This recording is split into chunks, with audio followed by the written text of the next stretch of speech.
আসসালামু আলাইকুম। আপনাদের সাথে আছি আমি কবি মোহাম্মদ শফিউল্লাহ নোমান। এখন আমি আপনাদের সাথে এমন একটা বিষয় শেয়ার করব বা আলোচনা করব। সে বিষয়টা হচ্ছে ৭২ এর সংবিধান নাকি বাতিল করা যাবে না? বাতিল করলে নাকি অনেক কিছু নষ্ট হয়ে যাবে, অনেক কিছু অশুদ্ধ হয়ে যাবে। আমার কথা হলো ১৯৭১ সালে ৩,০০,০০০ শহীদ, অসংখ্য মা-বোনের ইজ্জতের বিনিময়ে দেশ স্বাধীন হয়েছিল। তার প্রেক্ষাপটে ৭২ এর সংবিধান রচিত হয়েছিল। বঙ্গবন্ধু শেখ মুজিবকে প্রধানমন্ত্রী করে সরকার গঠিত হয়েছিল। কিন্তু ৭২ এর সংবিধানের মাধ্যমে যে সরকার গঠিত হয়েছিল, দেশে সংবিধান দেবে, গণতন্ত্র দেবে, মানুষের অধিকার দেবে, মানুষকে অন্ন, বস্ত্র, শিক্ষা, বাসস্থান যাবতীয় সবকিছুর সমাধান দেবে। কিন্তু এই ৭২ এর সংবিধান প্রণেতা বা প্রতিষ্ঠাতা, যার মাধ্যমে সরকার গঠিত হয়েছিল, সেই শেখ মুজিব নিজেই জনগণের গণতান্ত্রিক অধিকার কেড়ে নিলেন, সাংবিধানিক অধিকার কেড়ে নিলেন, জনগণের অন্ন, বস্ত্র, শিক্ষা, চিকিৎসা, বাসস্থানের অধিকার কেড়ে নিলেন। ১৯৭৪ সালে হাজার হাজার লোক না খেয়ে দুর্ভিক্ষে মারা গেল।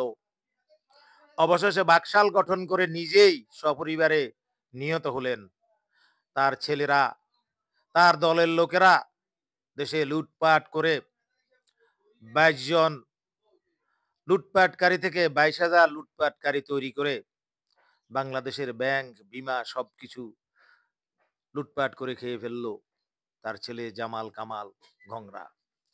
নারীর ইজ্জত আবরুর উপর হামলা পর্যন্ত করলো। মেজর ডালিমের স্ত্রীর উপর, ইজ্জতের উপর আক্রমণ করলো। এইভাবে ৭২ এর সংবিধান কে পদদলিত করে তারাই আস্থা করে নিক্ষেপ করে বাকশাল কায়েম করেছিল। আজকে দেখি দালাল সাংবাদিক নুরুল কবির, দালাল নষ্ট ফালতু, যাকে বাংলাদেশের মানুষ প্রত্যাখ্যান করেছে, আস্থা করে নিক্ষিপ্ত হয়েছে বাগানের এক কীট ডক্টর কামাল সহ, তারা মায়া কান্না করছে ৭২ এর সংবিধানের মৌলিক বিষয় পরিবর্তন করা যাবে না। এই ৭২ এর সংবিধানে তো পুরা দেশটাকে খেয়েছে। ৯৫% মুসলমানের দেশের মুসলমানদের সকল ধরনের আশা আকাঙ্ক্ষা, ইসলাম সবকিছুকে ধূলিসাৎ করে তথাকথিত ধর্ম নিরপেক্ষতা কায়েম করেছিল। যে ধর্মনিরপেক্ষতার মাধ্যমে ধর্মহীনতা, পৌত্তলিকতা এবং সনাতন ধর্মকে উৎসাহিত করা হয়েছিল। আবার সেই ৭২ এর সংবিধানের জন্য মায়া কান্না?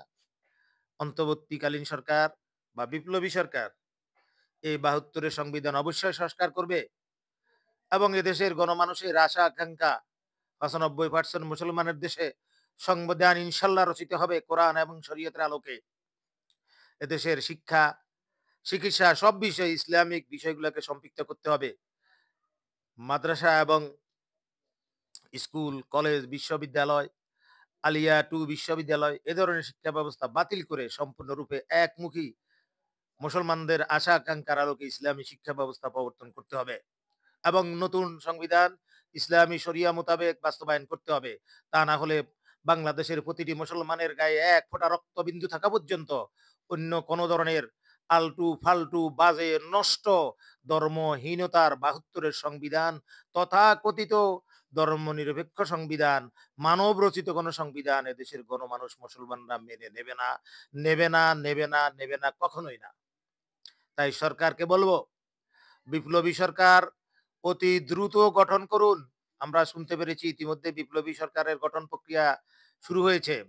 শহীদ মিনারে ছাত্র জনতা ঐক্যবদ্ধ হয়ে আপনারা কাজ চালিয়ে যান, ঐক্যবদ্ধ থাকুন, বিপ্লবী সরকার গঠনকে সহযোগিতা করুন। রাস্তায় রাস্তায় পাহারা থাকুন, সেনাবাহিনী প্রধান সহ, তিন বাহিনীর প্রধান সহ দেশের আইন শৃঙ্খলা বাহিনী সবাই ইসলাম এবং মুসলমান এবং ইসলামী শরিয়া এবং ইসলামী সংবিধান রচনার পক্ষে কাজ করুন। সরকারকে সর্বাত্মক সহযোগিতা করুন এবং রাষ্ট্রপতি চুক্তিকে অপসারণ করে তাকে নিরাপদে রেখে দেশকে সম্পূর্ণ শান্তি শৃঙ্খলার দিকে ফিরিয়ে আনুন। সব ধরনের সমাবেশ বিপ্লবী সরকার গঠনের সময় থেকে নিষিদ্ধ করে দিন ৬ মাসের জন্য। আসসালামু আলাইকুম।